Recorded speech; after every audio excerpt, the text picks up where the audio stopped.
জুলাই আগস্টের গণঅভ্যুত্থানে ক্ষমতাচ্যুত প্রধানমন্ত্রী শেখ হাসিনা গত ৫ আগস্ট বাংলাদেশ থেকে পালিয়ে ভারতে আশ্রয় নেন। তাকে দেশে ফেরাতে ভারতকে ভার্বাল নোট দিয়েছে অন্তর্বর্তী সরকার, কিন্তু এই বিষয়ে কোনো মন্তব্য করেনি ভারত।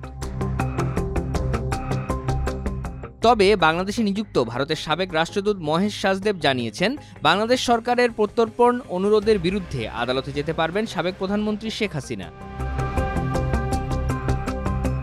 ভারতীয় সংবাদ সংস্থা ANI-কে দেওয়া বিশেষ সাক্ষাৎকারে মহেশ সাজদেব বলেন, ভারতের প্রত্যর্পণ অনুরোধ বিভিন্ন শর্ত প্রত্যাখ্যান করেছিল ইউরোপীয় দেশগুলো। শেখ হাসিনাও ঠিক একই পদ্ধতি অনুসরণ করতে পারেন। এক্ষেত্রে সরকারের প্রতি অনাস্থা এবং তার প্রতি অবিচারের শঙ্কা জানাতে পারেন তিনি। মহেশ সাজদেব আরও বলেন, ভারত ও বাংলাদেশের মধ্যে প্রত্যর্পণ চুক্তিতে বিভিন্ন শর্ত রয়েছে, সুতরাং এসব শর্ত ব্যবহার করা যেতে পারে।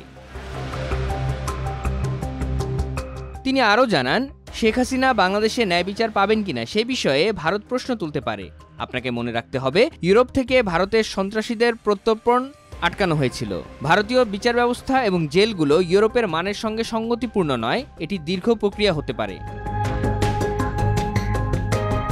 সাবেক এ কূটনীতিক জানান, শেখ হাসিনার প্রত্যর্পণের জন্য বাংলাদেশ সরকার ভারতে যে ভার্বাল নোট দিয়েছে তাতে ন্যায় বিচারের কথা বলা হয়েছে, কিন্তু সুনির্দিষ্ট কোনো অভিযোগ উল্লেখ করা হয়নি। পরিশেষে সাজদেব বলেন, ভার্বাল নোট সাধারণত কূটনৈতিক যোগাযোগের সর্বনিম্ন স্তর। এটি কোনো একটি বিষয়ে একটি দেশের অগ্রাধিকার নির্দেশ করে।